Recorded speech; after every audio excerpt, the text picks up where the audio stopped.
আজকে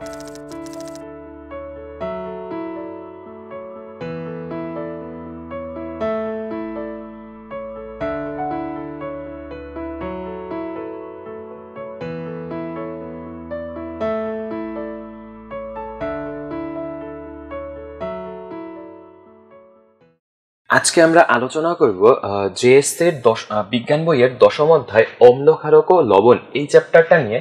এবং এই চ্যাপ্টার নিয়ে আলোচনা করতে গেলে আমাদের একদম প্রথমেই যে জিনিসটা বুঝতে হবে তা হলো অম্ল বা অ্যাসিড এবং ক্ষারক এই দুইটা জিনিস আসলে কি। তো আমরা আমাদের প্র্যাকটিক্যাল লাইফে দেখা যায় যে আমাদের স্বাভাবিক জীবনে দেখা যায় যে এই যে অম্ল ক্ষারক বা লবণ আমরা প্রতিনিয়ত ইউজ করি, প্রতিনিয়ত আমরা ব্যবহার করি। যেমন হচ্ছে আমরা যে গ্যাসের প্রবলেম হইলে আমরা যে ওষুধগুলো খাই এইখানে ক্ষার থাকে, এরপরে আমরা যে ফলমূল খাই এইগুলোতে অ্যাসিড থাকে, এরপরে এমনকি আমাদের পেটের ভিতরে পর্যন্ত অর্থাৎ আমরা যে খাবারটা খাই এই খাবারের পরিপাকের জন্য পর্যন্ত অ্যাসিড তৈরি হয়। তো আর এছাড়া এই অম্লক্ষারক লবণ এর ভিতরে সবচেয়ে স্বাভাবিক উদাহরণ বা যেটা আমাদের একদম প্রতিনিয়ত চোখে পড়বে সেটা হচ্ছে খাবারের লবণ। কেউ যদি ধরো বাসায় রান্না করা হয়েছে কিন্তু যে খাবারে লবণ দেওয়া হয় নাই, তাহলে বুঝতে পারবা যে লবণের গুরুত্ব আসলে কতটা। আবার যদি এই লবণের যদি আবার অতিরিক্ত পরিমাণে হয়ে যায় তাহলেও কিন্তু বোঝা যায় যে লবণের গুরুত্ব আসলে কত। এই নিয়ে অবশ্য একটা গল্প ছিল, তোমরা হয়তো অনেকেই বাচ্চাকালে পড়ে এসেছো, যে এক রাজা তার 3 মেয়েকে জিজ্ঞেস করছে যে তোমরা আমাকে কেমন মানে কতটা ভালোবাসো। তো তার এক মেয়ে বলেছে আমি তোমাকে লবণের মতো ভালোবাসি। তো এই যে ব্যাপারটা এই সব জায়গা থেকে আসলে বোঝা যায় যে এই জিনিসগুলার আমাদের প্র্যাকটিক্যাল লাইফ আসলে গুরুত্ব কত বেশি। তো এখন এই যে গুরুত্ব কত বেশি, কিন্তু যে আমরা তো আগে তো এইটা জানা উচিত যে এই জিনিসগুলো আসলে কি, এই যে অম্ল বা অ্যাসিড এবং হচ্ছে ক্ষারক এরা আসলে কি। তো একদম প্রথমে শুরু করি অম্ল বা অ্যাসিড দিয়ে। অ্যাসিড বা অম্ল অর্থাৎ বাংলা নামটা হচ্ছে অম্ল, কিন্তু যে বেশিরভাগ ক্ষেত্রেই অ্যাসিড শব্দটাই বেশি ব্যবহার করা হয়, এমনকি বাংলা ভাষাতেও অম্ল ব্যবহার না করে অ্যাসিড শব্দটাই বেশি ব্যবহার করা হয়। তো এই যে অ্যাসিড আসলে কি জিনিস? অ্যাসিড হচ্ছে একটা যৌগ, সহজ ভাষায় যে একটা যৌগ। এখন যৌগ তো বিভিন্ন ধরনের হতে পারে, অ্যাসিড হতে হলে তার কি ধরনের বৈশিষ্ট্য থাকতে হবে? অ্যাসিড হতে হলে অবশ্যই তার হাইড্রোজেন পরমাণু থাকতে হবে। অর্থাৎ একটা অ্যাসিডে কি থাকবে? হাইড্রোজেন পরমাণু অবশ্যই থাকবে। কতগুলা থাকবে? একটাই নাকি একের অধিক? একটাও থাকতে পারে, একের অধিকও থাকতে পারে। অর্থাৎ একটা অ্যাসিডে হাইড্রোজেন পরমাণু একটাও থাকতে পারবে অথবা একের অধিক, তার মানে 2টাও থাকতে পারে, 3টাও থাকতে পারে, 4টা ইত্যাদি ইত্যাদি। তো এই হাইড্রোজেন থাকতেই হবে, এবং শুধু হাইড্রোজেন থাকলে তো হবে না, এর সাথে আরো কিছু থাকতে হবে, তা না হলে তো যৌগ গঠন করবে না। একটা জিনিস একটু মাথায় রাখবে যে সকল ধাতুই ধনাত্মক, সকল ধাতুই ধনাত্মক, সকল ধাতুই ধনাত্মক এবং সকল অধাতুই ঋণাত্মক। একমাত্র ব্যতিক্রমকে হাইড্রোজেন। অর্থাৎ হাইড্রোজেন অধাতু হওয়া সত্ত্বেও সে মূলত ধনাত্মক আয়ন গঠন করে। তো এই যে অর্থাৎ হাইড্রোজেন যদি ধনাত্মক হয় তার যৌগ গঠন করতে গেলে অবশ্যই ঋণাত্মক কোনো একটা অংশ দরকার। একটা ঋণাত্মক অংশের জন্য আমরা ধরলাম ক্লোরিন, ক্লোরিন একটা ঋণাত্মক আয়ন। এরপরে ধরলাম সালফেট যৌগমূলক, অর্থাৎ এই যে আমরা যৌগমূলক জানি SO4 2-। এইটা হচ্ছে আমরা রাসায়নিক বিক্রিয়ার অধ্যায়ে দেখেছি যে SO4 2- একটা যৌগমূলক। তো ধরলাম একটা হাইড্রোজেনের সাথে একটা সালফেট আয়ন। এখন এই যে সালফেট আয়ন যখন যৌগ গঠন করবে তখন আসলে তারা কিভাবে থাকবে? সালফেট আয়নের যোজনী আসবে হাইড্রোজেনের কাছে, হাইড্রোজেনের যোজনী যাবে সালফেট আয়নের কাছে। তো সালফেট আয়নের যোজনী কত? 2, দিয়ে দিলাম 2, হাইড্রোজেনের যোজনী 1, সো 1-এর দরকার নাই। তো এবার এই রকমের কয়েকটা যৌগ আমরা দেখলাম। এরপরে ধরো আরো একটা যৌগ যদি দেখি, CH4 অথবা ধরো NH3। এখন এই যৌগগুলো আসলে কিভাবে গঠন করলাম হচ্ছে যে কার্বনের যোজনী 4, কার্বনের যোজনী গিয়েছে হাইড্রোজেনের পাশে, হাইড্রোজেনের যোজনী 1 কার্বনের পাশে। আবার নাইট্রোজেনের যোজনী 3 হাইড্রোজেনের পাশে, হাইড্রোজেনের যোজনী 1 নাইট্রোজেনের পাশে। ওকে, তো এই যে বিভিন্ন ধরনের যৌগ লিখলাম যাদের প্রত্যেকটাতে হাইড্রোজেন আছে, হয় একটা আছে অথবা 2টা অথবা 3টাও থাকতে পারে অথবা 4টাও থাকতে পারে। এরা সবাই কি অ্যাসিড হবে? না, এরা সবাই অ্যাসিড হবে না। অর্থাৎ অ্যাসিড হতে গেলে আরো কিছু বৈশিষ্ট্য দরকার। আর একটা বৈশিষ্ট্য কি? অ্যাসিড জলীয় দ্রবণে H+ আয়ন তৈরি করবে। অর্থাৎ অ্যাসিডকে অর্থাৎ এই যে বিভিন্ন ধরনের রাসায়নিক যৌগ যাদের ভিতরে হাইড্রোজেন আছে এবং যারা জলীয় দ্রবণে H+ আয়ন তৈরি করবে। জলীয় দ্রবণ বলতে কি বোঝায়? জলীয় দ্রবণ আসলে জলের দ্রবণ। জল কি জিনিস? পানি। পানি বা জল একই তো জিনিস। তো তার মানে হচ্ছে এই যে যৌগগুলো এদেরকে যদি আমরা পানিতে দ্রবীভূত করি অর্থাৎ পানিতে গুলিয়ে ফেলি, যদি তারা পানিতে H+ আয়ন অর্থাৎ হাইড্রোজেনের ধনাত্মক আয়ন তৈরি করতে পারে তাহলেই তাকে আমরা অ্যাসিড বলবো। এখন পানিতে যখন তারা দ্রবীভূত হয়ে যায় এই H+ তৈরি করে, কিভাবে তৈরি করে? H+ প্লাস হচ্ছে Cl মাইনাস, এরপরে এইখান থেকে আসতেছে H+ প্লাস SO4 2 মাইনাস। কিন্তু যে জলীয় দ্রবণে এই যে CH4 এইটা কখনোই H+ তৈরি করে না। আবার NH3 এইটাও জলীয় দ্রবণে H+ তৈরি করবে না। তার মানে আমরা কি বুঝতে পারলাম? যে এই দুইজন অ্যাসিড, কিন্তু যে এই দুইজনের ভিতরে হাইড্রোজেন থাকা সত্ত্বেও তারা অ্যাসিড নয়। কেননা অ্যাসিড হওয়ার জন্য যে শর্তটা ছিল যে অবশ্যই জলীয় দ্রবণে অর্থাৎ পানিতে যখন আমরা মিশাবো, পানিতে মিশালে তারা H+ আয়ন তৈরি করবে। কিন্তু যেহেতু এরা জলীয় দ্রবণে ধনাত্মক হাইড্রোজেন আয়ন তৈরি করতে পারে না, এই জন্য এদেরকে আমরা অ্যাসিড বলবো না। অর্থাৎ এইটা হচ্ছে মিথেন এবং এইটা হচ্ছে অ্যামোনিয়া। তাহলে মিথেন এবং অ্যামোনিয়া অ্যাসিড নয়। এবার আসি যে অ্যাসিডের ক্ষেত্রে, যে এখানে যে HCl, H+ এবং Cl মাইনাস, এই প্লাস এবং মাইনাস দ্বারা কি বোঝা যায়? এইটা হচ্ছে আমরা পরমাণুর গঠনের চ্যাপ্টারে দেখেছি।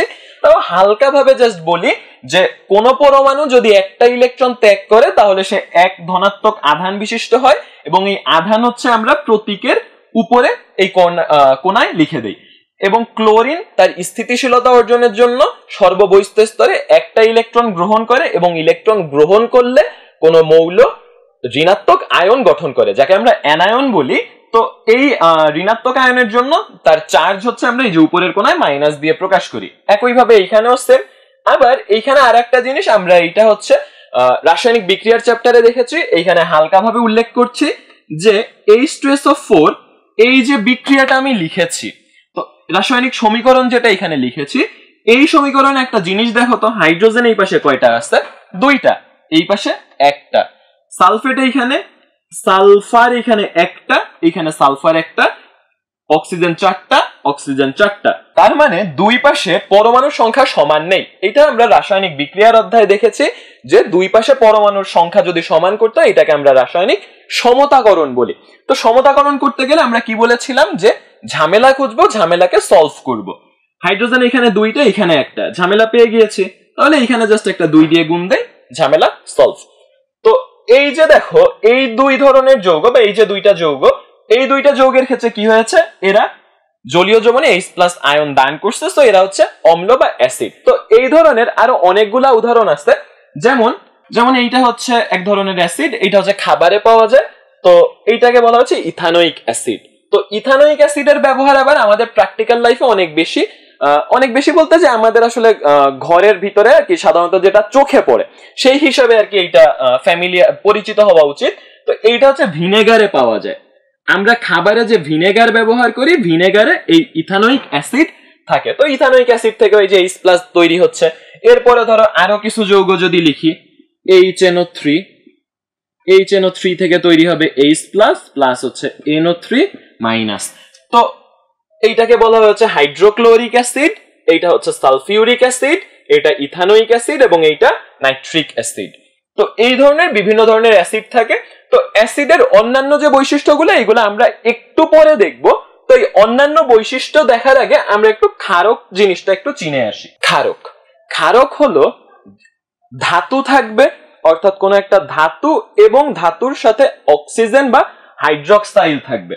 অর্থাৎ যে কোনো একটা ধাতু এর সাথে যদি আমরা অক্সিজেন যোগ করি তাহলে তা একটি ক্ষারক, অথবা আবার একটি ধাতু এর সাথে যদি আমরা OH- আয়ন অর্থাৎ এই যে হাইড্রক্সিল আয়ন যুক্ত করি তাহলে এরা সবাই হবে ক্ষারক। তাহলে ধরো বিভিন্ন ধরনের ধাতু আমরা যা যা জানি ধাতুর নাম হিসাবে, তো ধাতুর হিসাবে যা যা জানি আমরা লিখতে থাকি। ধরো সোডিয়াম একটা ধাতু, তারপরে ধরো ম্যাগনেসিয়াম একটা ধাতু, অ্যালুমিনিয়াম একটা ধাতু, পটাশিয়াম একটা ধাতু, এরপরে ধরো জিঙ্ক একটা ধাতু।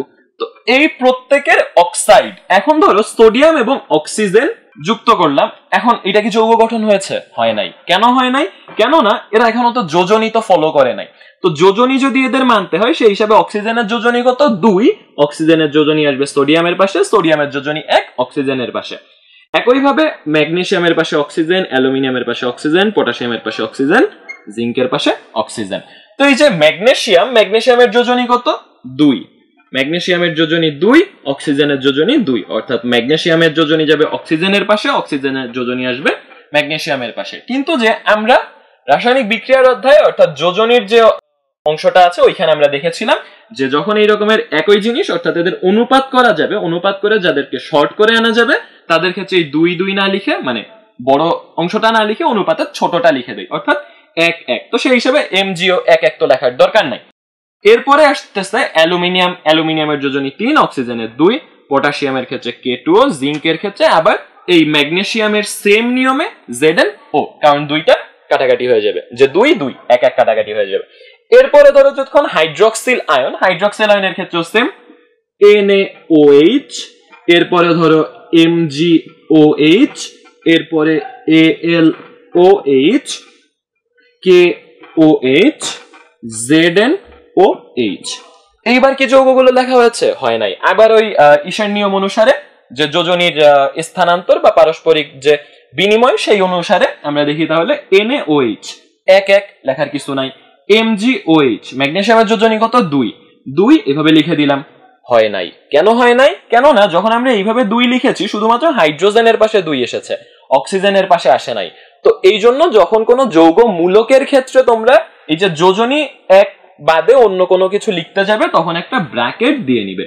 MgOH2 একইভাবে AlOH3, KOH, ZnOH2। তাহলে এরা প্রত্যেকেই হচ্ছে কি জিনিস? ক্ষারক। কারণ ক্ষারকের সংজ্ঞা অনুসারে হচ্ছে যে ক্ষারক হলো ধাতুর অক্সাইড। কোনো অধাতু যখন ঋণাত্মক আয়ন হিসেবে কারোর সাথে যুক্ত হবে তখন তার নামের শেষে একটা আইড যুক্ত হয়, আইড। যেমন ধরো অক্সিজেন যখন যুক্ত হয়ে যায় তখন আমরা বলি সোডিয়াম অক্সাইড, ম্যাগনেসিয়াম অক্সাইড। এরপরে ধরো হাইড্রক্সিল আয়ন, তো হাইড্রক্সিল আয়ন হিসাবে যখন যুক্ত হয়ে যাবে তখন হচ্ছে সোডিয়াম হাইড্রক্সাইড, ম্যাগনেসিয়াম হাইড্রক্সাইড, অর্থাৎ একটা আইড যুক্ত হবে, এটা একটু মাথায় রাখবে। এরপরে ধরো আরো কিছু যদি হয় যেমন ধরো NaCl, তো এই যে ক্লোরিন ঋণাত্মক আয়ন, কারণ অধাতু ঋণাত্মক, ধাতু ধনাত্মক, তো সেই হিসাবে সোডিয়াম ক্লোরাইড। তো এই যে ধাতুর অক্সাইড বা ধাতুর হাইড্রক্সাইড এরা প্রত্যেকেই হলো ক্ষার। এইবার আসি যে একটু চিন্তা করো, তুমি 3টা গ্লাস নিয়েছো, 3টা গ্লাসে পানি নিয়েছো, একটা গ্লাসে বালি মিশিয়েছো, একটায় চিনি, অর্থাৎ 3টা গ্লাস নিয়েছো, 3টা গ্লাসে পানি নিয়েছো। এবার এই পানির ভিতরে একটা গ্লাসে তুমি বালি মিশাবা, একটা গ্লাসে চিনি মিশাবা, একটা গ্লাসে লবণ মিশাবা। যদি এরকমের 3টা জিনিস মিশাও, 3টাই কি আসলে মানে খেতে স্বাদ অন্যরকম, কিন্তু যে আসলে 3টাই দানাদার মানে মিশ্র একদম সূক্ষ্ম আকারে ঝুরঝুরে টাইপ, তো 3টা কিন্তু প্রায় একই রকম বলা যায়। তো স্বাদ আলাদা যদিও, এখন ধরো চিনির বদলে যদি বালি খাওয়া শুরু করে সেটা তো আসলে হবে না। তো এমনি স্বাভাবিক হিসাবে যে 3টাই ক্ষুদ্র ক্ষুদ্র অংশে থাকে, তারপরে 3টা একদম ঝুরঝুরে অবস্থা, তো সেই হিসাবে জাস্ট চিন্তা করো 3টা গ্লাসে যখন তুমি বালি, চিনি এবং লবণ মিশিয়েছো, তো এদের ভিতরে এই যে বালি যে পানিতে মিশিয়েছো, বালি কি কখনো আসলে মিশ্রণে থাকবে? মানে মিশবে? কখনো মিশবে তো না, কারণ বালি তো তুমি দেখবা যে তুমি গোলাচ্ছ বালি মিশতেছে না, তুমি যখনই গোলানো থামাচ্ছ আবার নিচে জমা পড়ে যাচ্ছে। তার মানে আমরা কি বলতে পারি? বালি পানিতে দ্রবীভূত হয় না। দ্রবীভূত বলতে এই যে মিশে যাওয়াটাকেই বলা হয় দ্রবীভূত হওয়া। অর্থাৎ কোনো পানির ভিতরে যদি তুমি কোনো কিছু মিশাইতে যাও, এটা যদি পানির ভিতরে মিশে যায়, এই জিনিসটাকে আমরা বলি হচ্ছে দ্রবীভূত হওয়া। অবশ্য সবসময় পানিতেই মিশাইতে হবে এমন না, আরো অনেক ধরনের জিনিস আছে, এই ব্যাপারে তোমরা উপরের ক্লাসে যে আরো ভালোভাবে জানতে পারবে। তো এখন জাস্ট এইটুকুই জানো যে পানির ভিতরে যদি কোনো কিছু মিশে যায় এটা হচ্ছে দ্রবীভূত হওয়া। তো ধরো চিনি যদি তুমি পানির ভিতরে গোলাও, গোলাতে কিছুক্ষণ পর মানে মিশাচ্ছ কিছুক্ষণ পর ওই চিনি তো আর দেখা যাবে না। তুমি যদি মিশানো বন্ধ করো তাও কিন্তু দেখা যাবে না, অর্থাৎ চিনিটা পানির ভিতরে মিশে গিয়েছে, এটা তার মানে দ্রবীভূত হওয়া। এরপরে ধরো লবণ মিশানো, একইভাবে লবণ আস্তে আস্তে মিশে যাবে, তার মানে লবণও কি হবে? দ্রবীভূত হয়ে যাবে। তো এই যে ক্ষারকের ভিতরে কিছু কিছু ক্ষারক আছে যারা পানির ভিতরে এইভাবে মিশে যেতে পারে, কিছু কিছু ক্ষারক আছে যারা পানির ভিতরে মিশে যেতে পারে, এবং কিছু কিছু ক্ষারক আছে যারা পানিতে যদি আমি এইভাবে দ্রবীভূত করার চেষ্টা করি তারা দ্রবীভূত হবে না। যেমন সোডিয়াম অক্সাইড, সোডিয়াম হাইড্রক্সাইড এরা পানিতে দ্রবীভূত হবে। ম্যাগনেসিয়াম অক্সাইড, ম্যাগনেসিয়াম হাইড্রক্সাইড এরাও পানিতে দ্রবীভূত হবে। পটাশিয়াম অক্সাইড, পটাশিয়াম হাইড্রক্সাইড পানিতে দ্রবীভূত হবে। জিঙ্ক অক্সাইড, জিঙ্ক হাইড্রক্সাইড এরাও পানিতে দ্রবীভূত হবে। কিন্তু যে অ্যালুমিনিয়াম অক্সাইড এবং অ্যালুমিনিয়াম হাইড্রক্সাইড এরা পানিতে দ্রবীভূত হয় না। তাহলে এই যে অ্যালুমিনিয়াম অক্সাইড এবং অ্যালুমিনিয়াম হাইড্রক্সাইড এরা পানিতে দ্রবীভূত হয় না, বাকিগুলা হয়। তো এই যে বাকি যারা পানিতে দ্রবীভূত হয় এদের কি এই বৈশিষ্ট্যটা অ্যালুমিনিয়াম অক্সাইড থেকে একটু এক্সট্রা কিছু না, অর্থাৎ বেশি কিছু না। তো এই জন্য এদেরকে আমরা আলাদা একটা ভাগে ভাগ করি, এই ভাগকে বলা হয় হচ্ছে ক্ষার। তাহলে ক্ষার কি জিনিস? ক্ষার হলো ক্ষারকের ভিতরে কিছু অংশ যারা সাধারণ ক্ষারকের যে সংজ্ঞাটা আমরা দেখেছি তার থেকেও এক্সট্রা একটা বৈশিষ্ট্য দেখায় যা অনেকে দেখাইতে পারে না। ওই বৈশিষ্ট্যটা কি? ওই বৈশিষ্ট্য হচ্ছে পানিতে দ্রবীভূত হওয়া। তাহলে ক্ষারক কি জিনিস? ক্ষারক হচ্ছে ধাতুর অক্সাইড বা ধাতুর হাইড্রক্সাইড, এবং এদের ভিতরে অনেকেই আছে যারা পানিতে দ্রবীভূত হয় কিন্তু যে অন্য অনেকে পানিতে দ্রবীভূত হয় না। পানিতে দ্রবীভূত হয় না তার একটা উদাহরণ হচ্ছে অ্যালুমিনিয়াম অক্সাইড বা অ্যালুমিনিয়াম হাইড্রক্সাইড। এই যারা পানিতে দ্রবীভূত হয় না তাদেরকে যদি আমরা বাদ দেই, অর্থাৎ যারা যারা পানিতে দ্রবীভূত হবে, যারা যারা পানিতে দ্রবীভূত হবে তাদেরকে আমরা কি বলি? তাদেরকে আমরা বলি ক্ষার। তাহলে একটা জিনিস একটু দেখো যে সকল ক্ষার এরা আসলে কি ক্ষারকের ভিতরে পড়বে না। যেমন ধরো এই যে sodium hydroxide, sodium oxide, sodium hydroxide এরা দুইজন ক্ষার। ম্যাগনেসিয়াম হাইড্রক্সাইড, ম্যাগনেসিয়াম অক্সাইড এরা দুইজন ক্ষার। পটাশিয়াম হাইড্রক্সাইড, পটাশিয়াম অক্সাইড এরা দুইজন ক্ষার, এই দুইজন ক্ষার। কিন্তু যে অ্যালুমিনিয়াম অক্সাইড এবং অ্যালুমিনিয়াম হাইড্রক্সাইড এরা তো ক্ষার না। তাহলে একটা জিনিস একটু দেখো যে সকল ক্ষার, অর্থাৎ এখানে যতগুলা ক্ষার আমরা লিখেছি সবাই কি ক্ষারকের ভিতরে পড়তেছে, অর্থাৎ সবাই ক্ষারক। কিন্তু যে সকল ক্ষারক, অর্থাৎ এই যে এটাও ক্ষারক, এটাও ক্ষারক, এটাও ক্ষারক, এই প্রত্যেকেই ক্ষারক। সবগুলা ক্ষারক কি ক্ষার? না। অ্যালুমিনিয়াম হাইড্রক্সাইড বা অ্যালুমিনিয়াম অক্সাইড এরা তো ক্ষারক, এরা ক্ষারক, কিন্তু যে এরা তো ক্ষার নয়। তাহলে আমরা কি লিখতে পারি? যে সকল ক্ষারই ক্ষারক কিন্তু সকল ক্ষারক ক্ষার নয়।